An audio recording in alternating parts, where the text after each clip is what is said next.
Hi, good afternoon to everybody. First of all, thank you to all of you for being here. It's really a big pleasure to try to have a big room and crowded with all of these people. So thank you for being here and for making us to bring this subject in the importance that they have of school safety. So today we're gonna be talking about the school safety and the resilience dividend that the school safety have. This is a session that is organized by the Global Alliance for Disaster Risk Reduction and Resilience in the Education Sector. With people working on the UN and on big NGOs, we love to have awful acronyms, so this is what we call GADRRRES. So this is a stakeholder mechanism composed by many UN agencies like UNDRR, UNICEF, UNESCO, and other big players on the area of school safety like Save the Children, IFRC, World Vision, Plan International, and the World Bank with the Global Facility for Disaster Risk Reduction, among others, including the RED and RISRED and other ones. Today, we're going to have a very good and interesting panel, so we're going to try to take advantage of our speakers because we have people coming from all of the different visions on school safety issues. The session will be divided on 3 parts. So the first part will be talking about the challenge and about the good lessons on implementing school safety policies and plans. The second part will be talking more about how the investments in the education sector are really bringing more resilient dividends to other sectors in the context of the national policy for disaster risk reduction. And the third part, we're going to be talking more about how we are measuring the progress on school safety in order to get to the targets of the 2030 agenda. Before starting, I would like to present a little bit our panelists. So we're going to have with us the Honorable Minister St. Clair Prince, who is the Minister of Education of St. Vincent and the Grenadines. Then in his left, is Mr. Sergio Alex Alvarez Gutierrez. He is the head of the National Defense and Disaster Risk Management Office of the Minister of Education of Peru. Then to his left is his Honorable Dr. Armindo Nangua. He's the Ngunga, sorry for my bad pronunciations. He's the Vice Minister of Education and Human Development of Mozambique. Then to his left we have Ms. Ronilda Ko. She's the Director of the Disaster Risk Reduction and Management Services of the Department of Education in Philippines. To her left is Dr. Rebecca Pasigreen. She's the Co-Director of RISRED, one of our GADRRRES members. And she is based at she's the Director also of the Resilient Institute of the Western Washington University. And to finalize, we have also Mr. Viraipong Slamvang. He's the Acting Director General of the Social Welfare Department, Minister of Labor and Social Welfare of the Lao People's Democratic Republic, but he is representing now he's as a co-chair of the ACDM Working Group on Prevention and Mitigation and the co-chair of the Asian Cross-Sectoral Committee on ASEAN School Safety Initiative. These panelists, I hope that you will take all the advantage for that. We have created a pool, so if you have downloaded the Global Platform application, if you go to our side event, you can already answer 3 of the pools that we have created. Also, if you feel a little bit shy to make questions, you can also make the questions through the pool on that, and at the end we're going to continue with some pools because we wanted to be very interactive sessions. And before we started, I would like to introduce to yourself who is going to be our facilitator, the moderator of this meeting. That is going to be Ms. Joaquin Nason, who is the head of the Humanitarian section of the European Union delegation in Geneva. So I want to welcome you, all of you. We're going to have also a video from the European Commissioner on Humanitarian Development. So before I started, I guess that it is important that we start by hearing the voices of different kids worldwide about the importance of school safety. So we're going to start with the video, and then our moderator will do the whole facilitator of the session. So thank you so much for being here.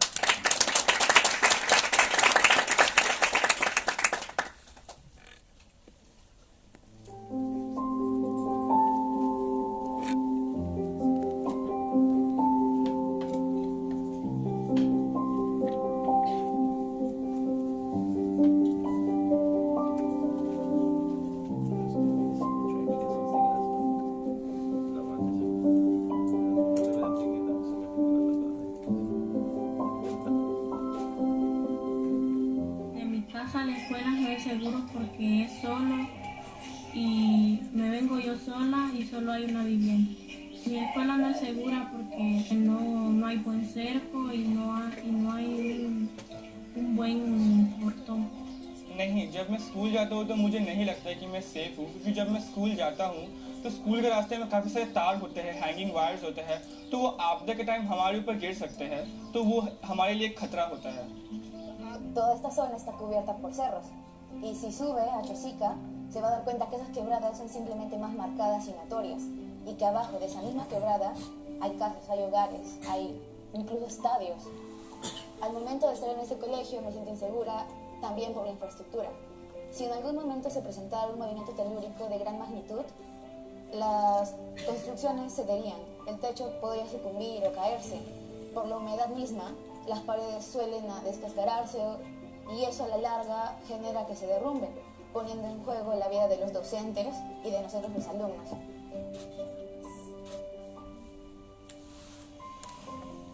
हमारे लिए safety school होना चाहिए, क्योंकि school जो है मजबूत building होना चाहिए और उस स्कूल में 2 वॉशरूम अलग अलग होना चाहिए, बॉयज़ एंड गर्ल्स का, और फायर होना चाहिए, अगर आग लग जाता है तो बुझाने वाला मशीन होना चाहिए, और उसके बाद डस्टबिन अलग अलग होना चाहिए, अगर कचरा सब डस्टबिन फेंके क्योंकि उससे कोई बीमारी ना हो पाए. Tiene que tener muchas cámaras de seguridad y mucho inspectores para que nos ayuden, para que nos lleven los busitos y para que nos cuiden.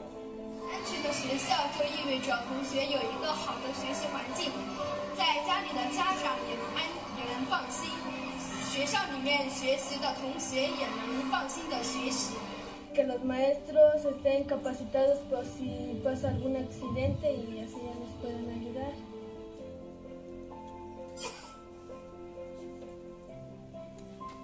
Y demostrar de que los estudiantes deberían hacerse escuchar y deberíamos dar a conocer nuestro temor, nuestro miedo, al igual que los profesores y los padres. Organizándonos, capacitándonos con nuestro CODESE y haciéndole caso a nuestra maestra. Que de cada salón hubiera 2 niños para cuando haga una cosa de peligro poder ayudar a los demás. हम school के principal को request कर सकते हैं कि जिस तरीके से हम लोग हिंदी इंग्लिश सब्जेक्ट अपने स्कूल में पढ़ते हैं, इस तरीके से रिस्क रिडक्शन की कोई सब्जेक्ट्स हो जिसे हमें स्कूल में पढ़ाया जाए, जिसके हम इन सब आपदा से कैसे बच सकते हैं वो हम सीख सकें स्कूल में.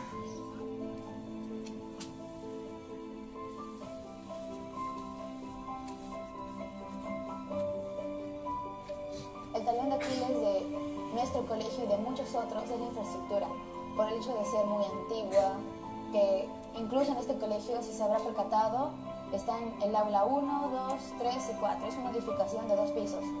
Esa aula ha sido declarada como vulnerable, incluso no se debería dar clases ahí, pero por la falta de espacio debemos arriesgarnos a aprender junto con el docente en un lugar que podría colapsar en cualquier momento. 我希望他们更加爱护我们青少年，让我们的学习环境更加优良，让这个社会更加好。 अगर मुझे ऐसा मौका मिलता है तो मैं उन्हें बोलूँ एडुकेशन के साथ हम लोग को हर बच्चे को डिजास्टर मैनेजमेंट ट्रेनिंग दिया जाए, और जो अगर आपदा आता है तो उससे हम लोग मुकाबला कर सके. और उसके बाद हमारे जो स्कूल के जो बिल्डिंग्स होते हैं मजबूत होना चाहिए, क्योंकि अगर कुछ आपदा बाहर कुछ आ जाए तो जिससे बिल्डिंग ना गिरे, उस वजह से उनको सेफ्टी रखना चाहिए.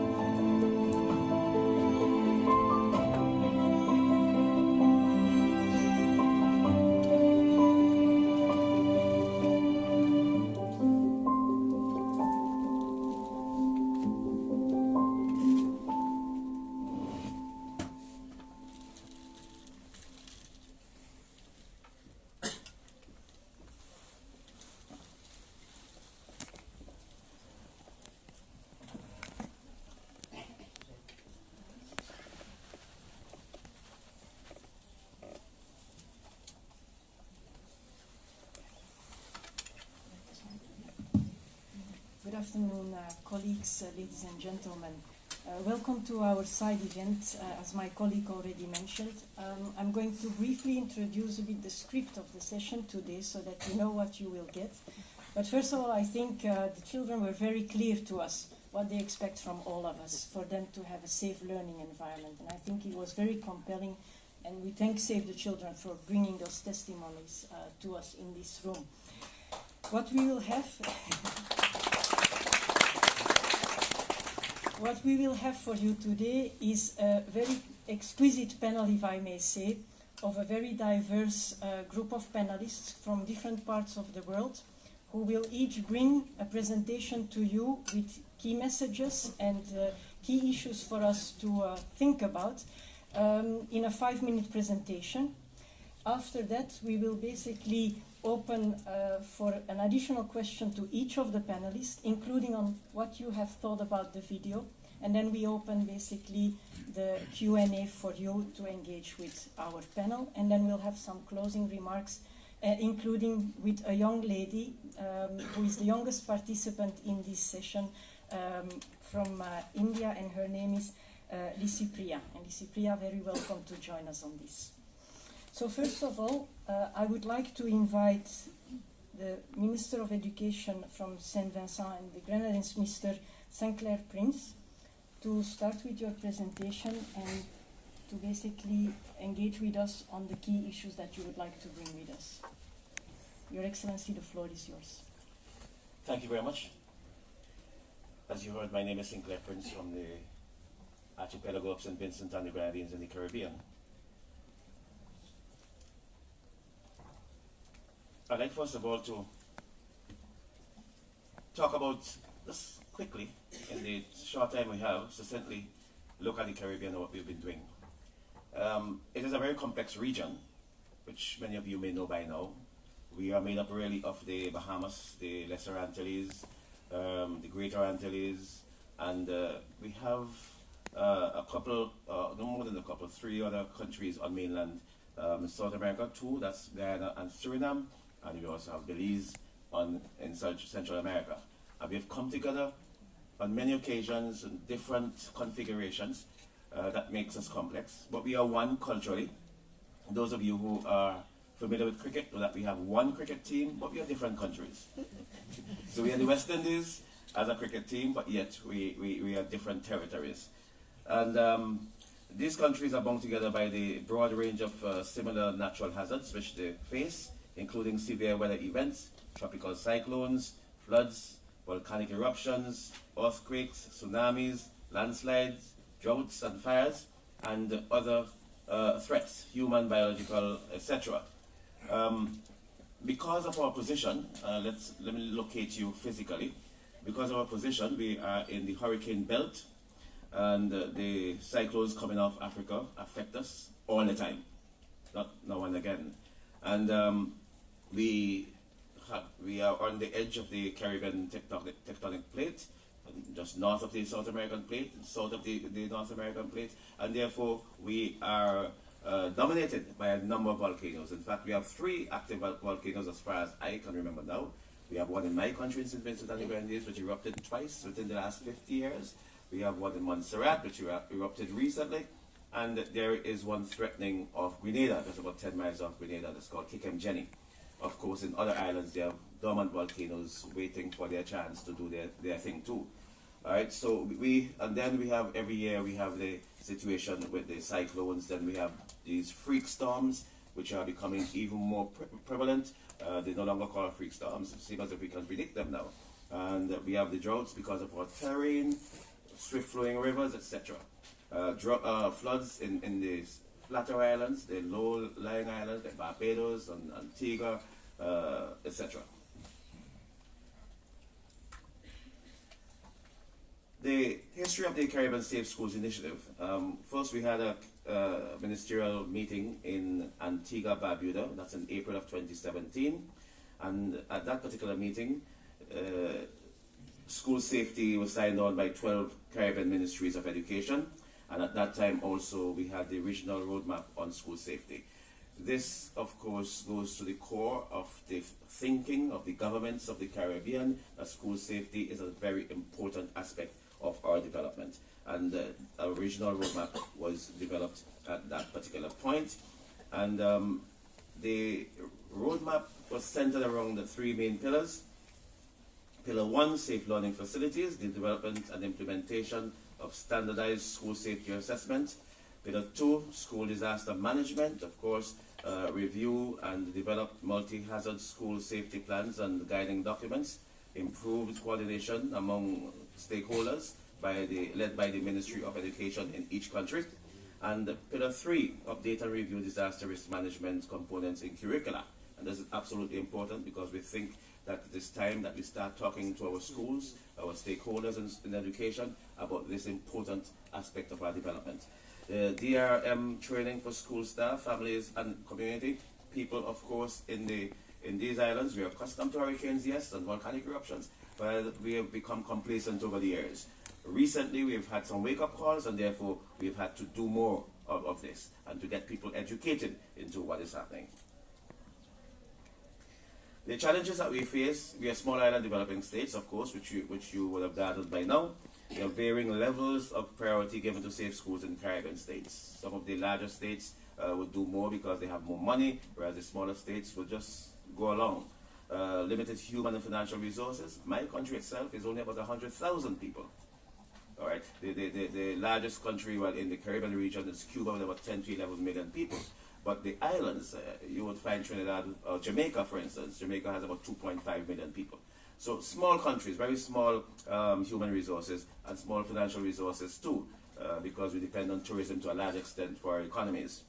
Diverse actors supporting safe schools with varying mandates, because we are bombarded from all over with a number of agencies that try to help in these small developing countries, and we tend to take from everybody. And so we have a varied kind of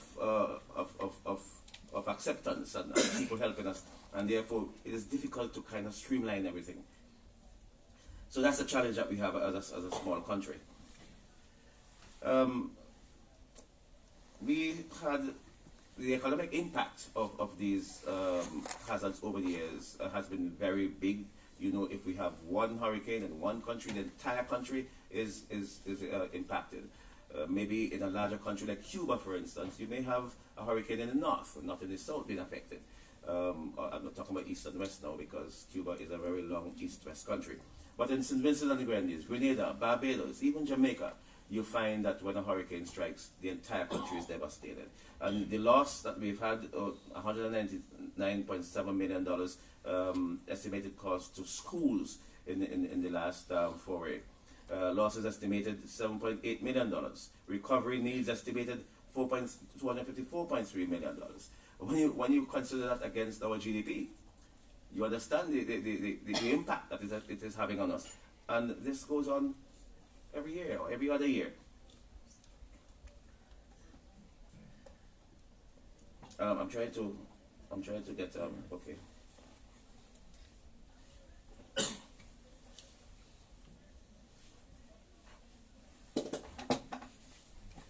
I'm losing my, but I'll just look around here because I'm losing the technology.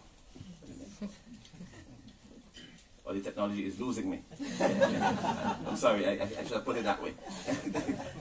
Not quite a disaster, but I think we're resilient enough because I have my partners here.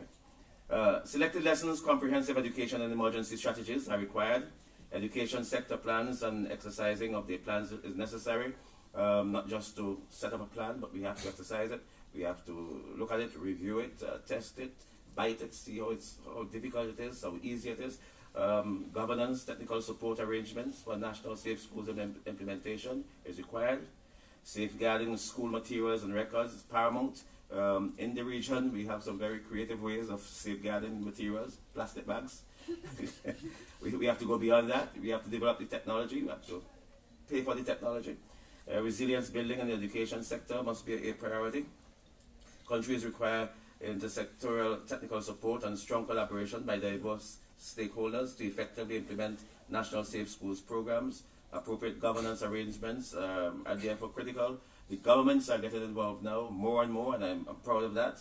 I think that you would find that Caribbean governments are beginning to get up and to think about what is necessary for us to develop against these existential threats in disasters. The solutions and good practices, adaptation of the World Initiative on School Safety to the Caribbean context, Safe Schools Agenda delivered under the Regional Comprehensive Disaster Management Strategy. Of course, one of the good things about our cooperation is that we have, in many areas, we cooperate, and disaster preparedness is one, and SIDEMA is there to help us. We have political leadership of the Safe Schools Agenda. We have the OECS, Organization of Eastern Caribbean States. We have the CARICOM, which is a wider regional body. And at every level, we have support politically. I know I only have 5 minutes, so I'll just go quickly down to the next one.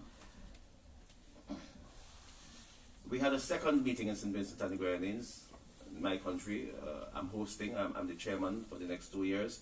That's why I'm here, I think. Some 19 countries and overseas territories of the Caribbean took part in that particular meeting. We were very pleased with the number of responses we got from the countries. Education ministers participating were 10, and to get 10 ministers of education from the region, that's a big deal. Antigua, Barbuda Declaration signatory countries participating, 11 countries. We had 6 more countries signing on, including Haiti, in this particular outing. Caribbean Regional Roadmap on School Safety updated, among others, and the National Emergency Management Organizations participating. So this meeting, the second meeting, the follow-up to the first meeting in Antigua, and it shows that, of course, we are trying to follow up and to put some fillip to the roadmap that we had in Antigua. And of course, that's just to prove to you that we did have a meeting. Okay, I think that's the end of our presentation now. There's one more. Okay, yes. The solutions and good practices, of course, coming out. We have an agreed regional roadmap on school safety. Necessary, of course, and as I said, it's not important enough just to have the regional roadmap. We ought to do something with it. Accountability, monitoring and reporting biennially. Of course, we have to come back and talk, and not just to only talk, but to act. Governance arrangements, safe schools partnership and collaboration in the Pan-Caribbean region. Movement towards system-wide standards for school safety through models, guidelines, and tools, system-wide, important.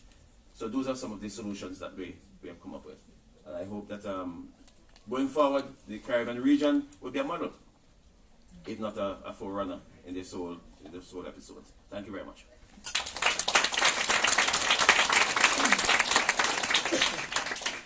Thank you, Minister, and we'll make sure we take a picture so that this meeting also took place.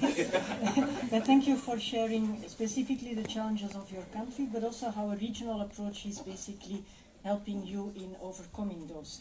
I would like to invite now Mrs. Ronilda Po, Director of the Disaster Risk Reduction and Management Services, the Department of Education of the Philippines, to give a perspective from another part of the world. Mrs. Ko, the floor is yours.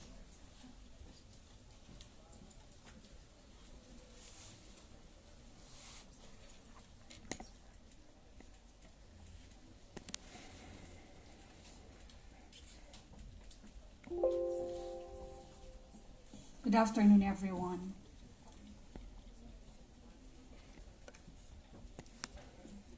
The question posed to me is on challenges to integrate school safety in the DRR strategies.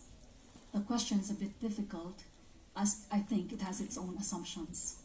Therefore, let me put forward my own premises to put in context my answers to the question.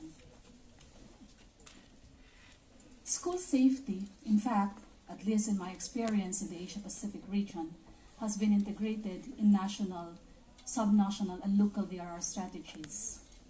That is the same in the Ministry of Education in most countries in the Asia-Pacific. The main challenge then, for me, in both cases, is that integration of school safety is very limited, and is due to the following reasons. First is a lack of comprehensive understanding of school safety. School safety is often confined to curriculum and school buildings. While these are significant, as you have seen, School safety requires equally important elements such as health, whether that be physical or mental, as well as good data and information, research, policy, planning, evaluation, as well as budgeting. The nature of school safety is that it is a cross-cutting concern. It encompasses the work of various offices within the Ministry of Education. We need to broaden our understanding of school safety, including not only the elements I've mentioned and the elements that the kids have shown you in the video, but likewise the nexus of these various elements. And they need to be articulated clearly in relation to the mandate and the educational outcomes of the Ministry of Education. The second reason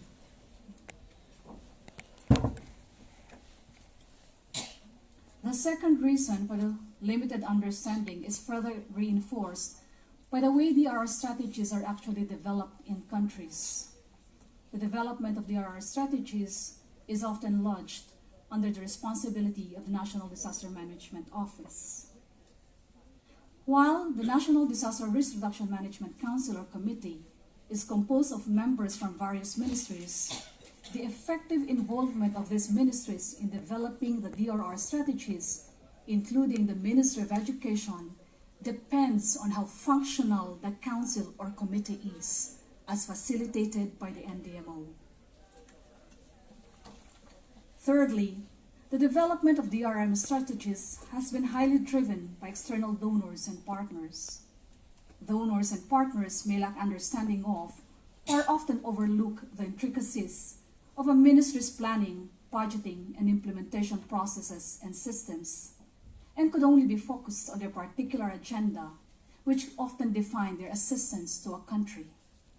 School safety in many cases has been sporadic and activity and output-based, rather than dealing with it in a systems approach. This has resulted in the limited integration of school safety in a country's DRR strategies and within the Ministry of Education, as well as in other ministries where they are providing DRR and/or development assistance. Lastly, DRR strategies developed on school safety has weak multi-dimensional problem-solving and planning approaches, both within the Ministry of Education and among ministries. The limited or lack of common understanding and synergized multi-dimensional problem-solving and planning on school safety within the Ministry of Education's own priorities and strategies poses a major problem. This is, of course, further challenged by change of leadership and priorities within, as we have often in many countries around the globe do actually change administrations via election or appointments of government officials. The same is true among ministries. School safety does not just happen within the school. You've heard the children. It's about learning environment. The problem-solving and planning approach should be extended as home to school. As such, school safety is a responsibility of the Ministry of Public Works and Highways, which in the Philippines is not only in charge of constructing public schools, but also roads which lead to the schools and slope protection of surrounding areas together with local governments. For instance, construction of elevated roads has enhanced mobility of vehicles during response, but the elevated roads have increased the flooding of schools and communities along those roads. This reflects the lack of coordinated, multi-dimensional approaches to DRR and school safety issues and concerns among ministries and local governments. School safety is a responsibility of the ministries and local governments who are in charge of building codes, urban and town planning, land use planning, zoning, environmental and ecosystems protection, child protection, and others. For schools in remote areas caught in armed conflict, of which we have many in the Philippines, school safety for learners would need engagement with the armed forces. Our experience would prove that. and engagement with local indigenous leaders, and alternative community-based dispute resolution and early warning and response mechanisms. School safety is a cross-cutting concern, and so it requires coordinated, multidimensional problem-solving among concerned ministries and local governments. When other ministries do not see or recognize the broader implications of their work with respect to school safety, this renders our schools, learners, and personnel more vulnerable to the risks and impacts of natural and human-induced hazards. What I've presented is a reflection not of the Philippines, but rather not only the Philippines, but I think of the work experience that I've had in the Asia Pacific and other countries working on school safety and mainstreaming DRR in development works across various ministries or sectors. With that, good afternoon. Thank you so much.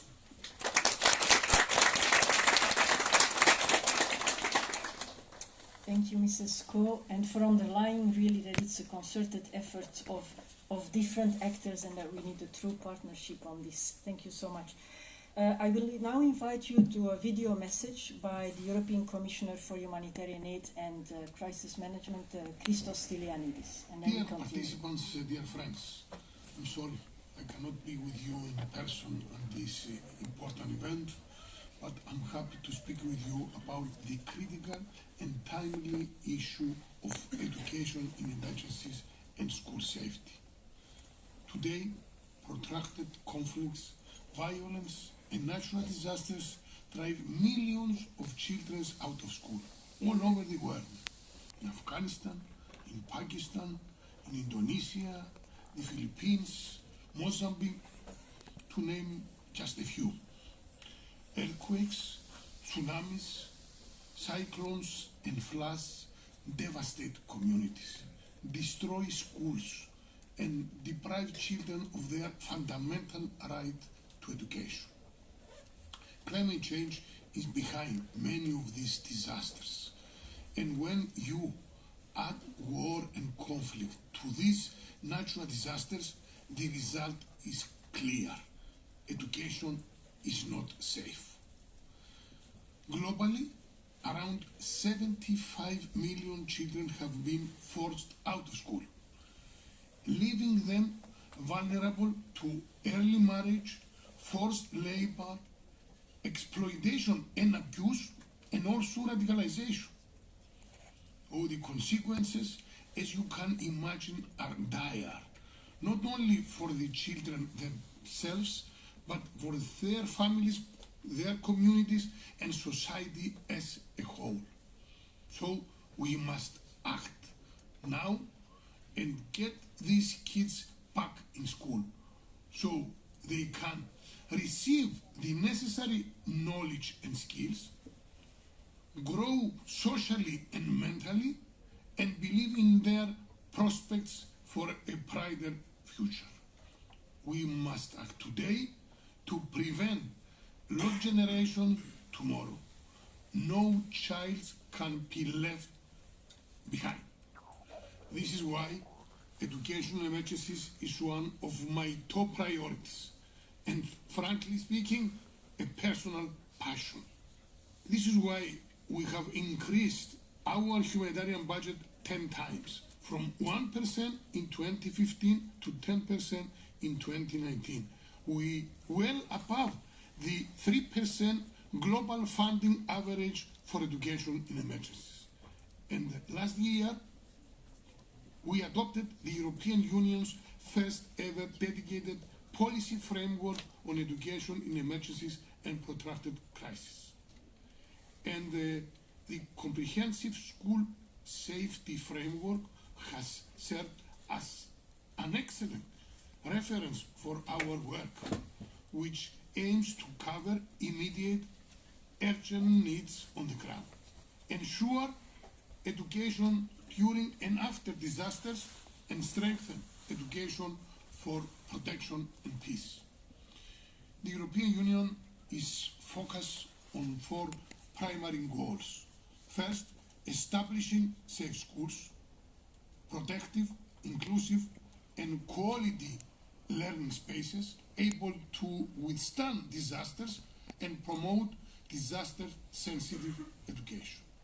Second, training students and school staff in disaster risk prevention and preparedness, and helping them face unexpected disasters, like the deadly Ebola outbreaks in West Africa 5 years ago and in DRC now.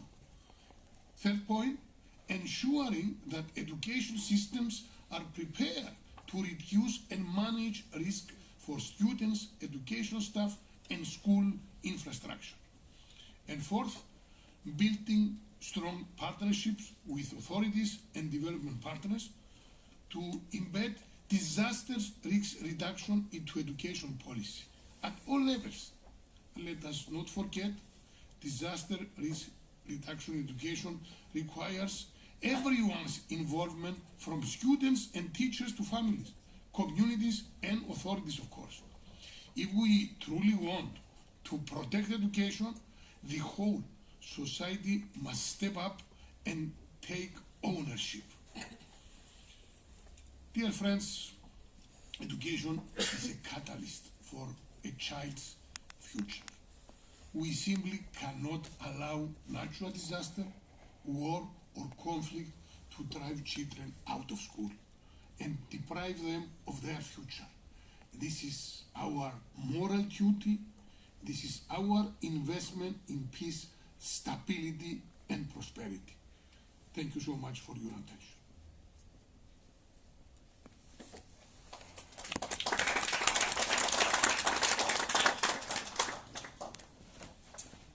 We will now have two other speakers who will focus basically on how investments in the education sector have really yielded what I would call intersectoral benefits. And I would like to invite Mr. Sergio Alex Alvarez Gutierrez, who's head of the National Defense and Disaster Risk Management Office, the Ministry of Education of Peru, to present us his views and his challenges. Please. Thank you so much. Hello everyone, it's a pleasure for me to share some experience from my country, and especially for the education sector. So, in the, oops, sorry. It's changing here. Oh, okay. Behind you, it's changing. Okay. Okay.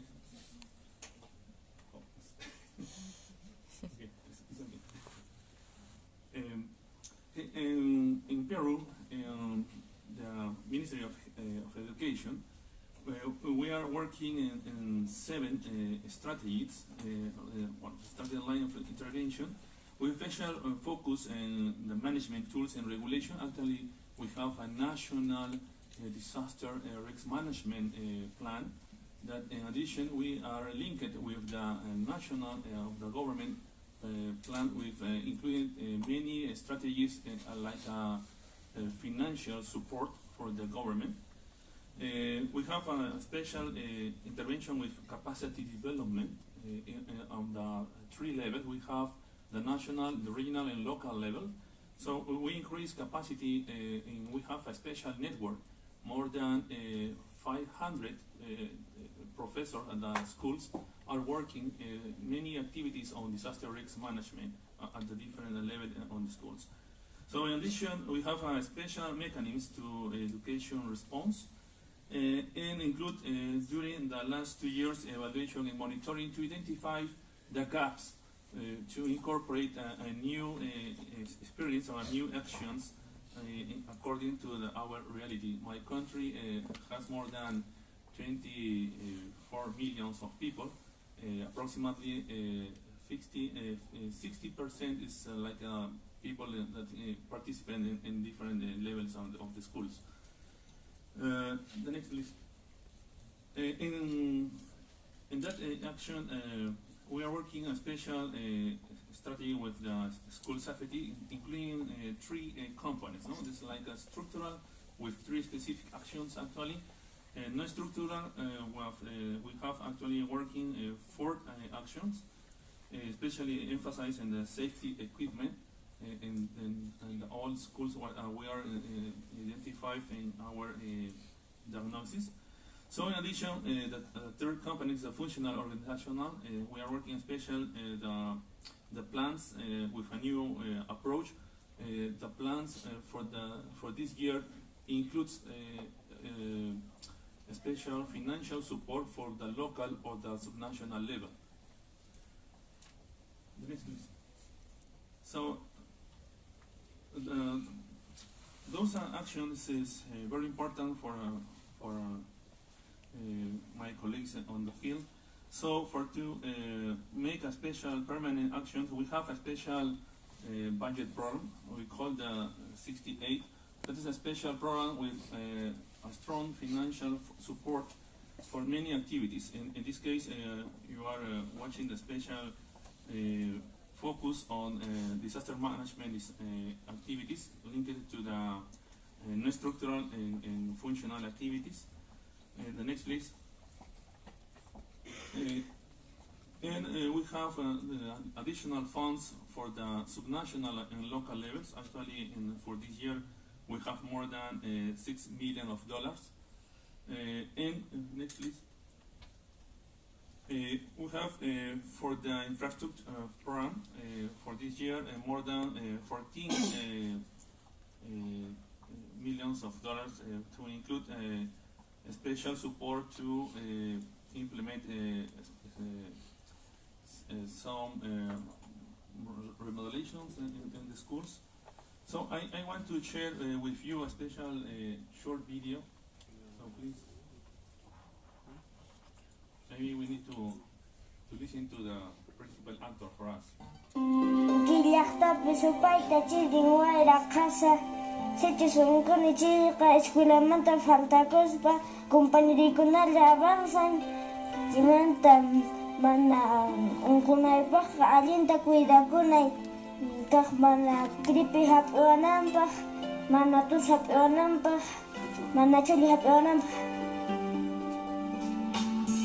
Importantes regiones de nuestro país se ven entre los meses de mayo y agosto de cada año afectadas por las heladas. Niños, niñas y adolescentes se enferman y no pueden ir a la escuela, afectando su desarrollo integral.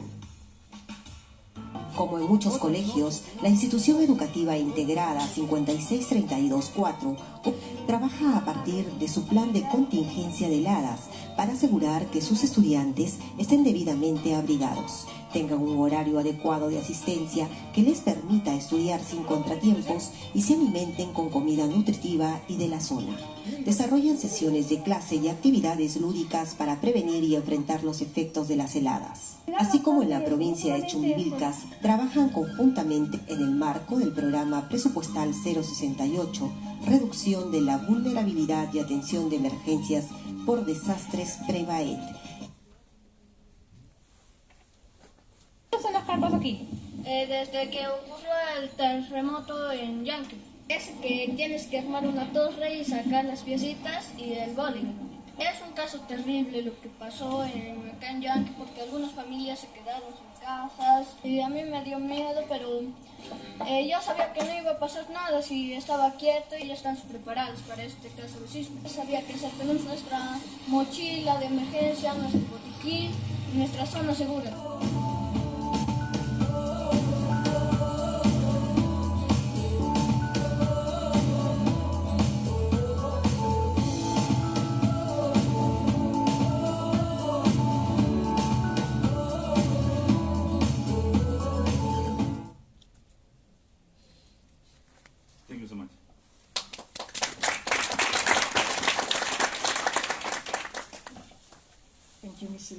And thank you also for bringing again a voice of the children into your presentation. I would like to now give the floor to Honorable Vice Minister Armindo Nunga from Mozambique, who will share the investments made in Mozambique. Minister, please, the floor is yours. No. Next guy. Well, that is our country, Mozambique, which is about 28 million people. It is located somewhere on the coast of Indian Ocean. We are prone to all kinds of natural disasters because of our location there. We've got some cyclones, droughts, earthquakes, floods, you name it. The reasons are many, as you can see. For those who may have heard about Rift Valley divides our country into two parts, the northern part and the southern part. As you can see, there's a Lake Malawi there, which is part of the Rift Valley, and it goes down to the Indian Ocean. So earthquakes are abundant around there. In the south, we've got drought, while in the north and in the central region, we've got loads of cyclones. As far as schools concerned, we realized that all the schools had some problems in terms of structure. And because of that, whenever we had a cyclone, whenever we had serious winds, we had serious problems with the schools. Because of that, we started thinking about how to solve the problem. So we started from discussing, building national consensus on how to confront those things. So we zoned the country, we organized some technical catalogs, technical measures of resilience, and also we designed some resilience projects and appropriate implementation. We're still working on the appropriate implementation.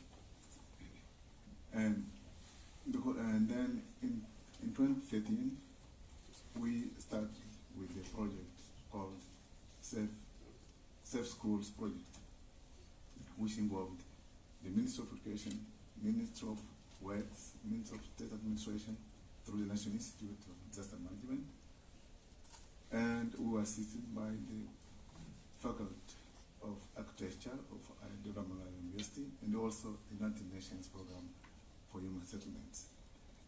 So we designed some guidelines, some diagnosis of current framework, and also global guidelines.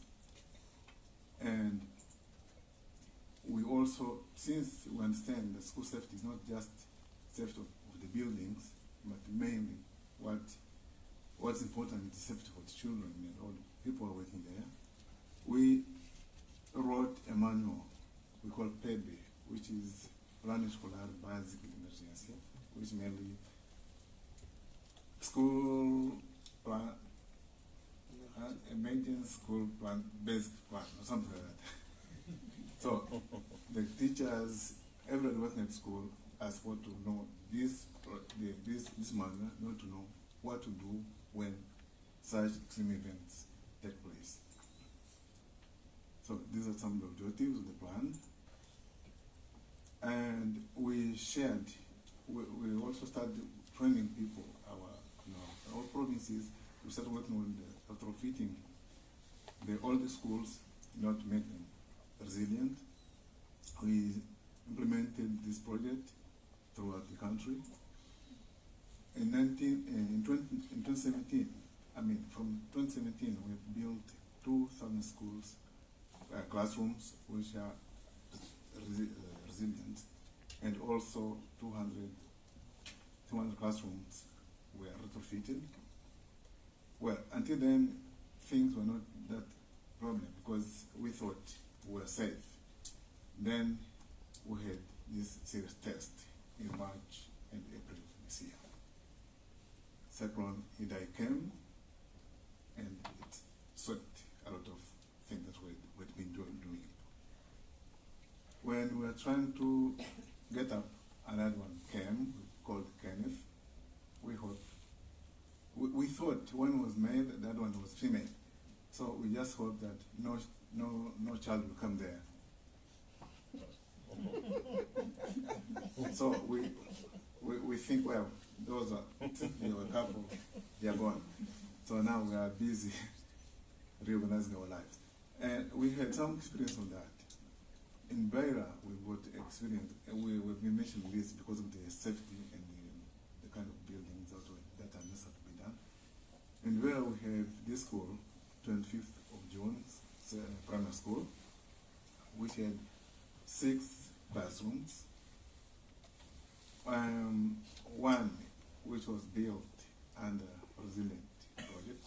Two were built on mental structure, and three on the methodology.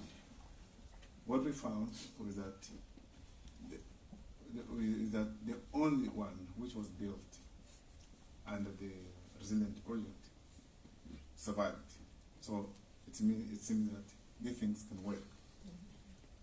So what we're doing now is that to put together a decree, not to make it compulsory for everybody who is going to build schools to follow all those measures we've been putting together. And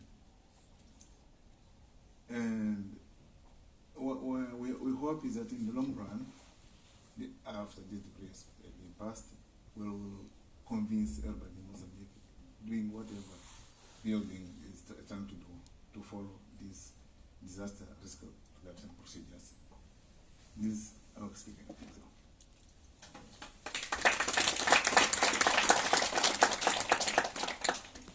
Thank you, Minister, and also for your call of having disaster-resilient infrastructure, especially for schools. I would like to now give the floor to Mr.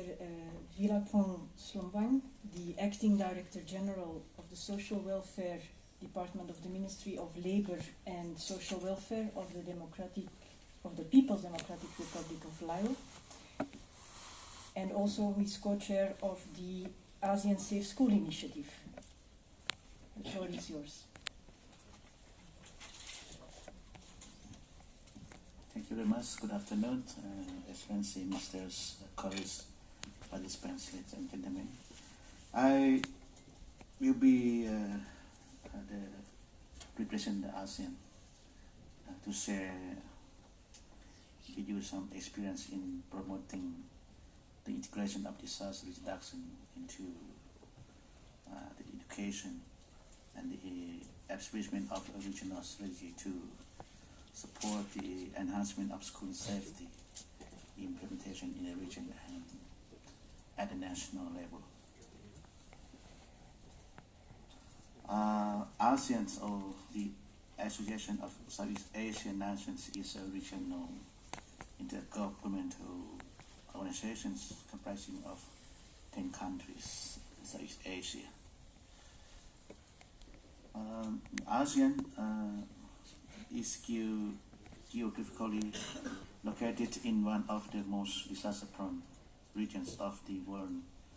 That is why its member states experience some of the world's worst natural hazards. Among that, earthquake, tsunami, flood, or landslides. Next. For ASEAN countries, education is one of the sectors most negatively affected by disaster in the region.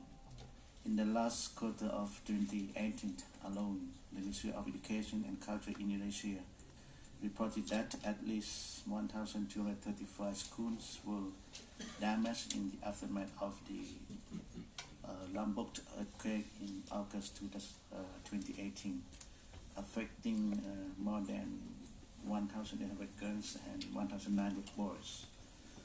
A month later, in September 2018, over 2,700 schools were severely damaged or destroyed by the tsunami and earthquake in Peru, Central Sulawesi, affecting 180,000 children.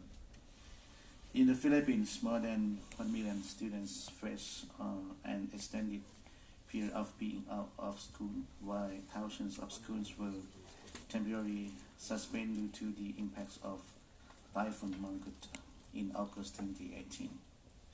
And finally, in my home country, Laos, the flooding last year, and so which damaged to the school buildings, and hundreds of schools, 14 of the 18 flood affected schools were also closed. Due to this adverse impacts of disasters spread in the region, one of the priorities of the ADMIA, or we call ASEAN agreement and disaster management emergency response work programs was integration of the DRR implication. With this, in 2013, the ASEAN Committee on Disaster Management endorsed the establishment and implementation of the ASEAN Safe Schools Initiative, or shortly called ASEA, to promote a comprehensive integration of the education in the region. The ASEAN Safe Schools Initiative is a state-led regional comprehensive school safety program strategy which aims to provide a platform for discussion, promotion, cooperation, collaboration, and coordination of all school safety efforts in the ASEAN region. In order to achieve the goal for all children in ASEAN to be more resilient to disasters and have a safe and secure learning environment. Through ASEA, disaster management and education sectors in ASEAN work together in scaling of a regional safe school model to reach millions of children across the ASEAN region. As of today, ASEA is among the ACDM, or ASEAN Disaster Management Working Group on Prevention Mitigation, most active program and maintains to be a priority of the new ADMIA World Program 2016-2020. More importantly, the ASEAN education sector has also now included scaling of ASEA implementation as one of their priorities in ASEAN Work Plan for Education 2016 and 2020. In the last 5 years, from 2015 to 2018, several milestones were achieved under ASEA, including the endorsement of the ASEAN Common Framework for Comprehensive School Safety, which is a guiding document for stakeholders in operationalizing the CSS framework in the ASEAN context. Regional tools and resources related to school safety were also developed and piloted in the ASEAN region, such as the School Disaster Risk Management Guideline for Education Authorities and the ACS or Comprehensive School Safety Assessment Mobile Application for Schools, which was pilot testing in my country, in Laos. Under the ASEA regional CSS policy mapping, research and documentation of some practices were also conducted to recognize learnings, monitor the progress, and identify gaps in the school safety programming in the region. Regional advocacy and learning exchange activities were also implemented to strengthen national capacities and coordination on school safety. Most importantly, early this year, the ASEAN Cross-Sectoral Coordination Committee on ASEA was established and composed of the education disaster management sectors to discuss and recommend and lead the directions for ASEA implementation in the region. At the country level, the national education and disaster authorities, with support from the national multi-stakeholder partners, have undertaken various initiatives on school safety, including the development of national school safety toolkit and safe school construction guidelines in Myanmar, the implementation of school disaster risk management in selected schools in Cambodia, the organization of the National Conference for School Safety and development of school safety regulations in Indonesia, as well as the development of the electronic comprehensive school safety baseline survey for schools and online comprehensive school safety training platform for teachers in Thailand, among others. One of the most recent key efforts of ASEA under the direction of the newly established cross-sectoral committee is the endorsement of the school safety progress monitoring and reporting mechanism for ASEAN. This mechanism aims to promote and encourage a systematic gathering of accurate, reliable, timely and relevant information or data for the assessment for school safety progress at the region and at national and regional level. In particularly, the mechanism aims to 1. Support the identification of key milestones and progress towards the achievement of the 4 main goals of the Comprehensive School Safety Framework. Improve the analysis of gaps in school safety data, capacities and policies, and third, encourage the development and review of national school safety strategies based on learning from past experience and the identified gaps and challenges. Using the identified comprehensive school safety indicators in ASEAN Common Framework for Comprehensive School Safety, the CSS monitoring and reporting mechanism in ASEAN will be done in 2 levels: country reporting and regional reporting. This is the last one. Okay. So among the priorities of the ASEAN in the next months towards 2020 are the following. First, strengthen the activation and accessibility of national multi-stakeholders platforms for school safety in ASEAN countries. Socialize and roll out the school safety and reporting mechanism to contribute to the effective monitoring school safety implementation in the region. Develop the RC program strategy from 21st to 25.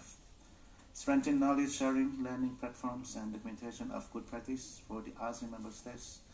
Strengthen ASEAN capacity on school safety and support the development of a school safety community of practice in the region. And lastly, expand partnerships. Thank you, Mr. Slombang, for pointing out the interplay between national initiatives, regional support, but also the importance of monitoring and reporting back. Last but not least, I would like to give the floor to Mrs. Rebecca Atsi-Green, who is co-director of RISC-RED and also associate professor of the Western Washington University. Please, the floor is yours. All right, so I have the job of trying to give perspective and context to everything that my other panelists have been talking about at the regional and national level. For the last decade and a half, globally, we have coalesced around this idea of comprehensive school safety and the CSS framework, yet very little was actually known about what was going on at the country level. And so in 2017, Save the Children, on behalf of the Global Alliance for Disaster Risk Reduction and Resilience in the Education Sector, in partnership with GADRRRES and through funding through CNH and CNA Foundation, was able to conduct a baseline survey of CSS policy globally. This policy, or this survey, was carried out in 68 countries with limited resources, and for the first time doing this, they focused on countries in Latin America and the Caribbean, as we've seen, Africa, and the Asia Pacific, looking at countries that had high risk levels according to their World Risk Report 2015, as well as countries where Save the Children had strong relationships and ongoing relationships with ministries of education and national disaster management organizations. So the survey itself had 29 multi-part questions, and for the last year and a half I've been looking at the results. We counted, it was 195 distinct variables across 68 countries, so it's a lot of data, and I'm not going to share all of it. I'm just going to barely touch the surface. We hope to have a full report out in the next year. But the survey looked at CSS policy from all levels of the CSS framework, looked at the enabling environment, looked at Pillar 1, safe school learning facilities, Pillar 2, school disaster management, and Pillar 3, disaster reduction and resilience education. Interviews were conducted by several people in the audience here with ministries of education and NDMOs, staff in organizations that are part of the education cluster and working in school safety were also part of these surveys. And together, I'm going to share the results, the sort of big overview results. So let's start with the enabling environment. There were 65 variables here, and they looked at and asked countries, did you have a national education policy? Do you have a disaster management policy? And I'm happy to report that I think it was nearly 100% across the globe had both of those key enabling policies. It then went on to ask more critical questions of, are these policies linked together? Do they reference each other? Is disaster management referenced in the education policy? Is the education and schools referenced in the disaster management policy? It also asked whether countries were collecting data on hazards and impacts, and what data they were collecting, and whether they were allocating resources. Globally, across all of these policies, 64% of the policies had been enacted. Asia Pacific was leading the way with 76% of the policies enacted in their countries. That said, there were places where there's areas for improvement. A lot of this had to do with resource allocation. There was resource allocation, but often that resource allocation wasn't sustained. It was project-based, as Roni alluded to, or it was post-disaster ex-ante resources that ministries of education and NDMOs couldn't rely on for sustained, long-term, in-depth, and nuanced programming. We also then looked at what was happening in Pillar 1 safe learning facilities. There we asked about, does the country have safe siting policies, safe design and construction monitoring policies, such as my panelist from Mozambique recently introduced in their country. Also asked about policies about maintaining facilities. Even if you build it and it's great and it's strong when you hand it over to a community, if it's not maintained, it can deteriorate and become weak. We also asked about assessment, whether countries were assessing, doing a multi-hazard risk assessment in their schools, and then when they identified schools that were weak and unable to handle the hazards they were exposed to, were they engaging in retrofit and replacement? Also, whether there was guidance that was limiting and protecting students and their educational continuity when schools were used as temporary shelters in a disaster. Overall, globally, about 44% of these policies were being adopted with Latin America and Caribbean countries enacting about 60% of these policies. That said, it wasn't uniform. One of the things that became really clear in the data is while 30% of countries were enacting hazard risk assessment and funding that assessment, much fewer countries, only 19%, were doing the next step and the more critical step of, once you've identified weak structures, let's fund replacement and retrofitting. And so there's areas for improvement there.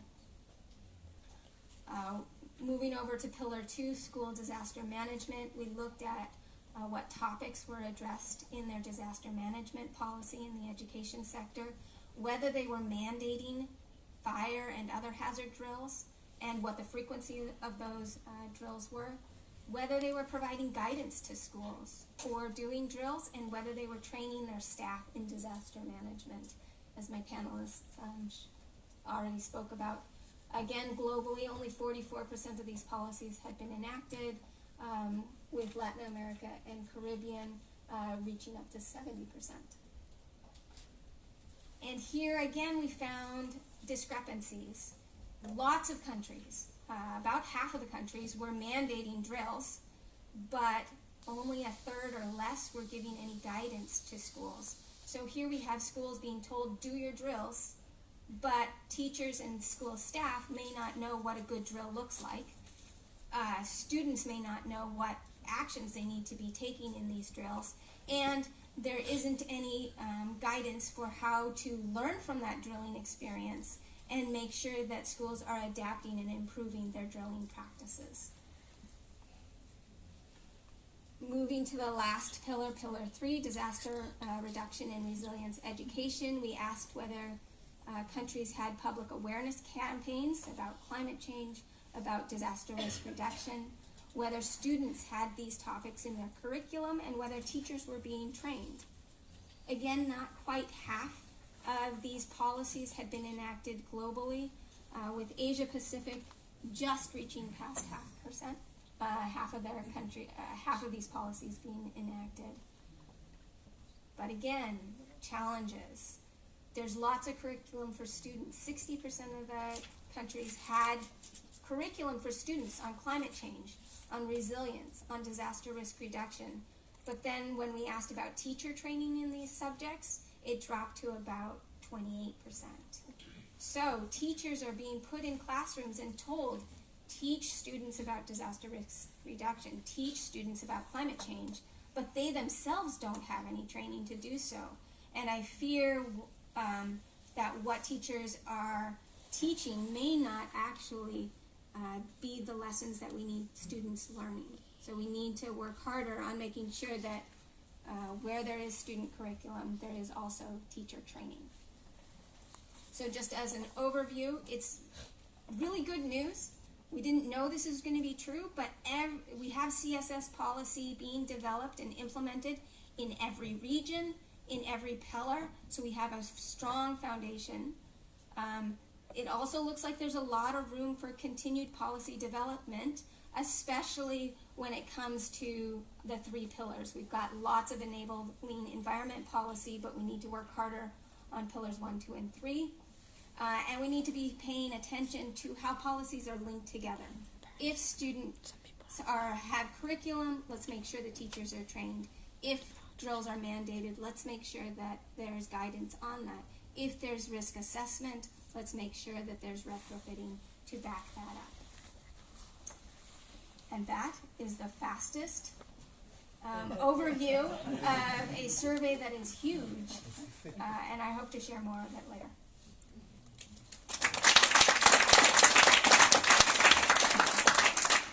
Thank you, Rebecca. And I do think the interesting figures you've provided give appetite for reading the whole report when it is out. Thank you so much. We're going to do a bit of a change of the script. Normally there would have been a first round of questions for all the panelists, but with the time that is left, I would propose that we rather go to the audience and ask them for questions to you. Yes, I see already a gentleman in the back. When you do present your question, can you also present yourself and which organization you present, and also to whom the question is addressed, please? Thank you.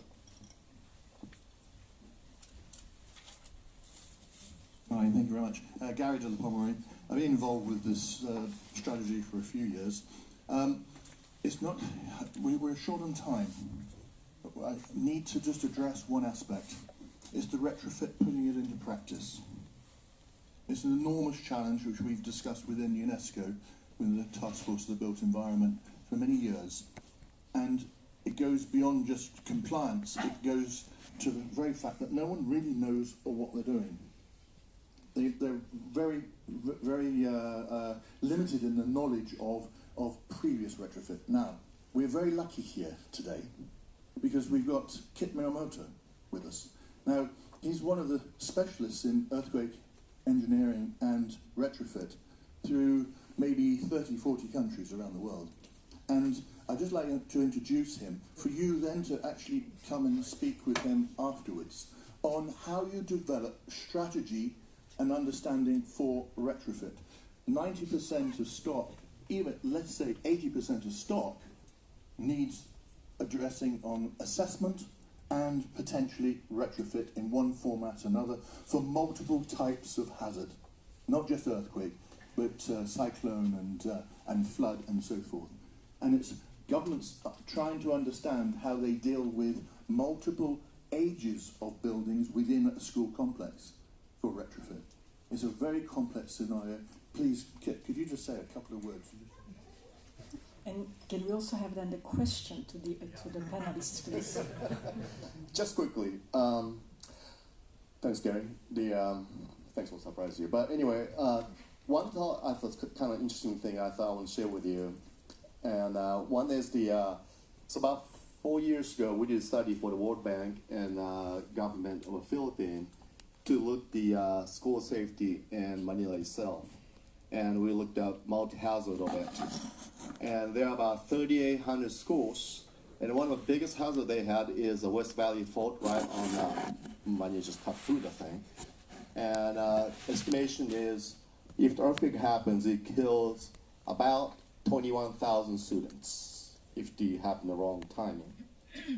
So looking at 38 schools, we prioritize that if there's retrofit or strengthening worse 200 schools, it actually cut down the fatality by 7,000 students, by 30%. You can reduce it. So it was very interesting, and that time the Aquino government really interested in the whole thing because it just spending the very little amount of money. It's about very biteable chunks to really cut down the fatality really quickly, and they want to put in a kind of policy of it to just talk about the public about how can they actually cut the fatality rate. So they become one about like a policy statement. And it's obvious like the government doesn't exist today, but I know new governments are taking this up again, and they're going to start looking at. I think what I try to say here is, if we try to fix 3,800 schools, no one can do it because it's going to cost billions of dollars doing it. But making a biteable chunks like that, it is definitely possible, and I think that's a really important part of it. And to make that as a public awareness campaign and talk about it, I think that's the most important part of it. I guess my question I have, the panelists, would be is your government look that way to see the phasing approach to tackle this issue? Because we have a huge issue about school safety all over the places. Thank you. And I would like to invite the panelists who would like to react to that. Yes, Mrs. Ko. Thank you for that. For the World Bank, this is good news. We were done with the assessment together with your consultants from Italy actually last year. We had about 41 schools in NCR and the nearby regions are actually transected by the West Valley Fault. By next year, with the Ministry of Public Works and Highways, we're supposed to start retrofitting. And yes, we're doing it in a phased approach, given up to 2022. That's where the current administration is, because my office, the Disaster Risk Reduction and Management Service, and the Minister of Education, in fact, has laid down its 6 years strategy, vision for 6 years, and the strategies for the 6 years. That's it. Thank you. Vice Minister, you would like to react to that, or? Thank you very much. Well, as I said, we are busy trying to, right now we are recovering from what happened in the last 2 months. As you know, there are things that human beings don't do before experience. And we've experienced the hard way. Now we're taking it seriously. So safety now is one of our priorities. We've put together a construction office because of the die and kind of instructions. And through that, we're organizing actually an international conference in the end of the year, of the month, May, so as to see with partners what else we can do in order to avoid that massive destruction that happened when the die came and the came also. So we think that, politically speaking, from now onwards, this issue of disaster risk management will be a serious issue for us. Thank you. Thank you. Mr. St. Clair Prince, would you like to come in?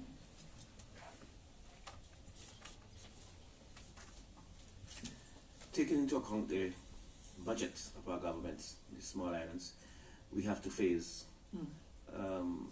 And we do not take on board retrofitting as a separate issue, but we integrate it into our budgeting we have a policy that no new school building would be built without adhering to the building code which has been developed in the region, and this is standardized across the region, so that you find that when we build from now on within the next 10 years, if we have to build or retrofit, then we have to adhere to the building codes. Thank you. Mr. Alvarez Gutierrez.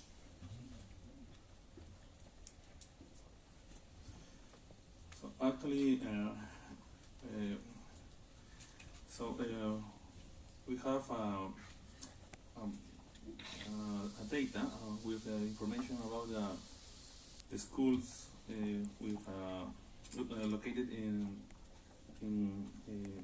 rich areas. So in addition, we actually are making a special update of the we call an index for education schools, it's education safety. So in addition, we are including in our plans on disaster risk management, especially at the local and the regional level, to increase additional capacities for the administrative and the financial and the technical, to include some strategies into the development local plans. So because we have a very problem in my country, we have many hazards, we need to make a special relation with the government, because the local governments, because they have autonomy to redirect the financial to bring support for the disease strategy on safety school. So actually, we're looking forward to the new strategic plan. We have a new plan for 2050 to increase more capacities at the governments, including special indicators to increase this strategy with the next years. That's all. Thank you. Yes, Mr. Rebecca McLean. One of the things that came out of the survey was a question about what was blocking CSS policy development in these countries, and repeatedly and consistently across all the regions, both a lack of funding and a lack of capacity, which was explained as the staff are too busy, the staff don't have the technical knowledge, and they don't have the frameworks for carrying out CSS policy. It was really consistent that that was blocking the implementation, especially of Pillar 1 policies around retrofit and replacement, but also policies around teacher training. So if there's any funders in the room, and I know there are some, this is where we need to put our effort next. Thank you. Mr. Slompa. Thank you for the question and this discussion. In ASEAN, actually the ADMIR work program and the ASEAN program strategy encourage the member states to conduct building assessment retrofitting for schools. And ASEAN provides support, for linking member states to technical experts and partners for this in the world. Retrofitting of schools and hospitals is one of the priorities under the ADMIR work program 2016-2020. This is under the priority 2, building safety. Thank you. Thank you. Before coming back to the audience, we also got through the poll a specific question for Minister Sinclair, if that is fine. We have a question that came in for you, and it's as follows. As the region is planning to replicate the school safety initiative, can you please provide any tips, advice for other Latin American regions, it says, but I guess countries, that want to push the school safety agenda? Concrete tips, please. Thank you. Well, concrete tips. The thing about the Caribbean region is that there is a large emphasis on cooperation and pooling of resources and ensuring that you do not reinvent the wheel in every country, but that you come together and you see what the best practices are in one particular country and then transfer it to the next country. Of course, I know that all countries are not the same, but in certain areas, the response would be the same. And I think that is what needs to be done. Thank you so much, Ms. Lee. I'd like to also answer that, although Yeah. I'm not Prince, obviously. But I do want to say that GADRRRES is launching today, now, the Safe Children, Safe Schools Community of Practice. And this, I have flyers, you can pick them up, is going to be for practitioners, policymakers, and researchers to come together and share news, share information, share where policies and programs are working, and do much of what is happening at the regional level in the Caribbean, what is happening in ASEAN, and share that globally. So let's start sharing our good practices so that we can learn from each other. Yeah, thank you, Rebecca. Questions from the audience. Who wants to come? See the lady here and then a lady there. Yeah.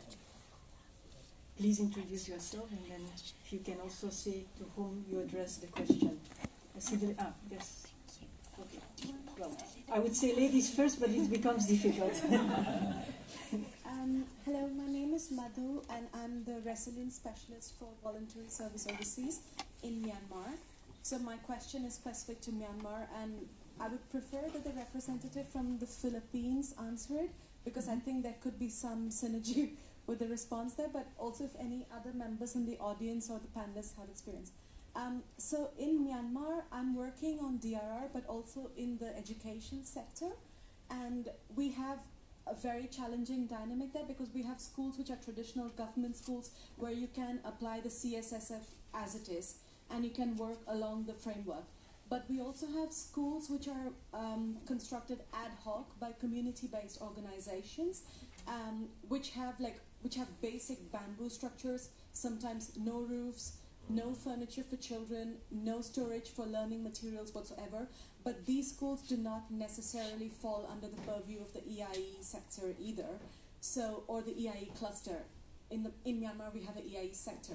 So in such cases where I am doing training, teacher trainings for DRR in education using the CSSF, I don't know how to give them answers based on some of the questions they have, because entry by armed forces is almost an everyday occurrence, everyday risk for them. And they have no roofs, they have no learning materials. So in such cases, I want to know if anybody has had any experience in applying the CSSF or maybe adapting the CSSF for such schools and such communities.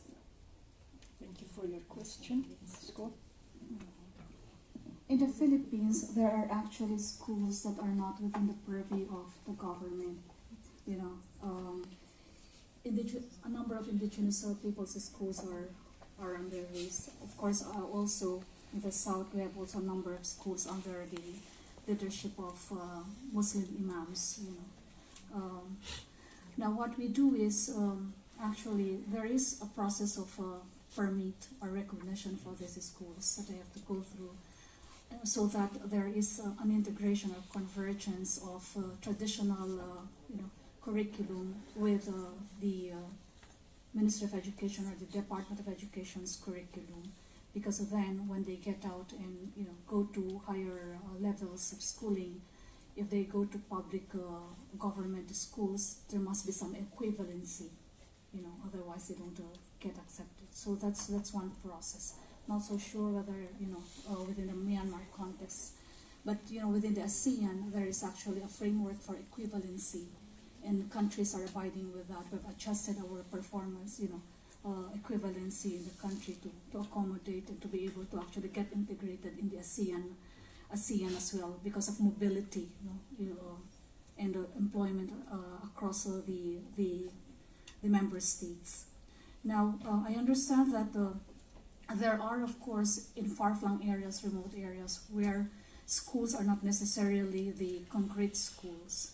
Now, within those schools, we actually have even partnerships, you know, with those who are able to build, and that's where we actually get partners, and not necessarily just you know, the local local people, with local NGOs, civil society and all that. And this is where data is actually important. That's why the Department of Education in the Philippines, our regular data that has actually enrollment and everything, we have actually integrated disaster risk reduction questions in that regular data, so that year in and year out we're able to see how many are actually in hazard-prone areas, how many are flooded, have experienced earthquake, everything of this, where are they in the coastal and everything, so that then we are actually able to present the data to our partners. The education cluster is very much alive in the Philippines. We have quarterly meetings, we present data, we have a 6-year plan, now we're going 3 only. We present that on an annual basis, so that the approach of the problem is not just us. It's multi-stakeholder, but it's phased, and we're moving together, and we know where people are, all the partners, so that then the vision actually gets real. You know what you're accomplishing, you know the outcomes that are happening every year, and we sit down on the outcomes and results every year together as well. Now, there is a very peculiar situation when it comes to schools caught in armed conflict, and there are very different situations for us in the Philippines. We've done consultations as well on nuancing the very different phases of conflicts on the ground.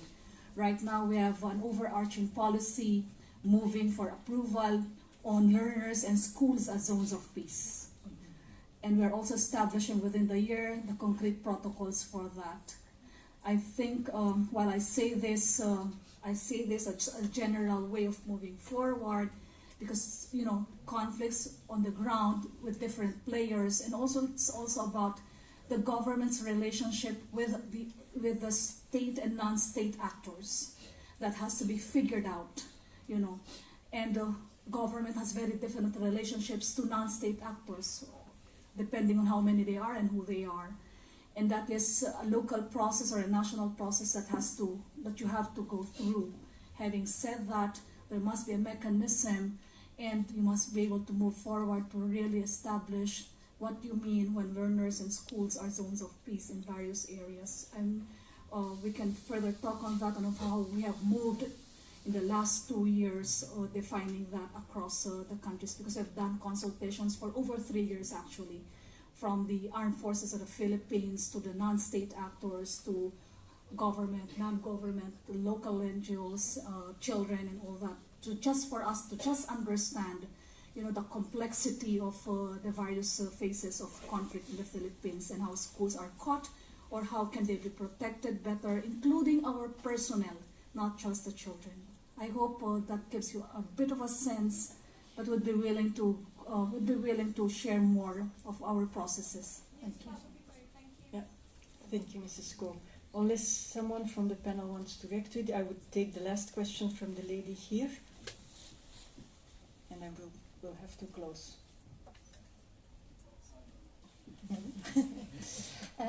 My name is Jultje. I'm working for Liliane Foundation, which is a Dutch organization working in 30 countries for children and youngsters with disabilities. So that has my particular interest, of course. So I had a question to Dr. Rebecca regarding the survey, because you have, of course, many indicators, and I know your report is still coming out. You talked about drills, for example. You talked about teachers' training. Have you also taken into regard disability inclusion in those indicators? No, and it saddens me, and it's one of my recommendations for how we need to improve the survey. The survey was written, I wasn't part about writing the survey, but looking at the survey now, one of the key areas we need to be asking countries is, are you collecting data that is disaggregated by gender, by disability, by ethnicity, by region, so that we can understand who's vulnerable and who's participating? Only 20% of the countries said that they had any policy level guidance on youth and children participating in disaster risk reduction in the education and disaster management policies. We need to now be asking, and who are those children? Is that everybody? is that children with disabilities. So that's the next direction we need to go. We seem to have food for a second study. A follow-up. We have big plans. Before closing, we have one more question from the audience. Please, sir. Thank you for giving me the floor. I am a member of the European Parliament. I'm a standing rapporteur for humanitarian aid. In the European Parliament, I don't need to add anything because Commissioner Stylianidis gave us a very interesting speech. But my question is, to what extent are you connected with parliaments in your country? Because normally, members of parliament has been very vocal in education issues in general, and I think can be more free in order to push the society in favor of decisions taken for safety in the schools, and governments normally they are constricted by budgetary problems. Thank you, sir. If I may, I think I would like to give this question first to the two ministers in the panel, if you don't mind. Well, the form of government which we have in the Caribbean is that the minister is also a member of parliament. And he is part of the legislative, also he's part of the executive. The disaster risk reduction portfolio is under the Prime Minister of St. Vincent and the Grenadines, who is the head of government business in Parliament. So within the region, there is no shortage of parliamentary oversight in this regard. Maybe there is not enough. Maybe there is not enough in respect of the financial resources allocated to this area. Maybe there is not enough in terms of the focus on education for the populace. Maybe. But there is no shortage of parliamentary oversight.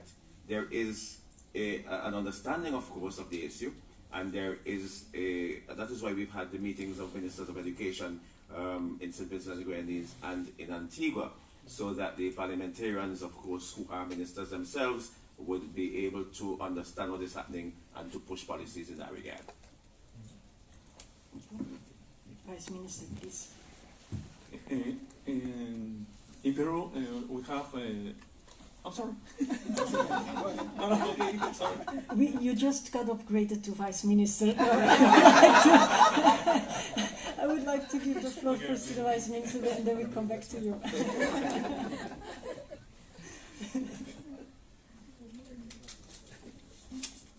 Okay, thank you. Actually, we have good relationship with our parliament. Actually, in Mozambique, different from what? St. Vincent and the Grenadines. Yes. Yes.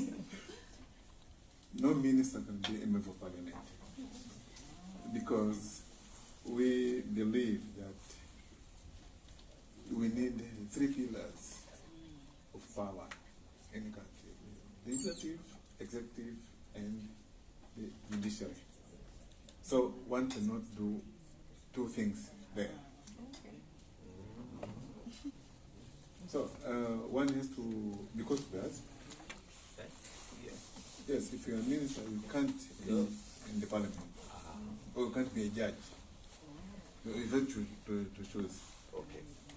So because of that, we've got to build very good relationship with the members of parliament if one wants to have his own interests passed nicely in the parliament, because they discuss seriously and they call upon the minister. The minister goes there and reports and has to be accountable to what he's doing, and through that we think that now, for instance, as I was saying, now that the disaster is being seen as a serious thing, I think we'll be happy to talk to them, and they will understand and make our case in the parliament. Mm-hmm. Thank you. Thank you. We go over back to Mr. Alvarez Gutierrez. New news. Also, it's very important because, for example, in Peru, we have a strong relation with the parliament. We have two national commissions. With one is for education commission, and another is disaster risk management commission. So we prepare some laws or some technical guidelines, and we need to include the support of the parliament to implement, especially in the subnational and local governments. This is very important for us to the relation with the parliament. Thank you, and thank you to the panelists. I will now provide very, very brief closing remarks before we close officially the session. I think we've had a very, very interesting panel with very good presentations, very complementary, a good engagement with you as an audience. Three main takeaways from this session. I would say regional cooperation proves really multiple benefits for countries that are investing in disaster risk reduction, including in ensuring safe schools. And I think we've heard it also from the Minister, especially because the resources are scarce and limited, the pooling of that at regional level is key. Second, investing in school safety strategies in each pillars of the comprehensive school safety framework brings also benefits to the whole education sector, but even beyond that, and is really giving a resilience dividend, as we would call it. And then finally, tracking and monitoring progress on school safety interventions are key to inform us whether we have the right impact, what more needs to be done. And I think also, Rebecca, you made a compelling case here that we need to look at your study, and we need to get that second study with aggregated data. So on this note, I would say thank you so much for coming and attending, and thanks to the panelists for a very engaged discussion, and give them a warm applause, please.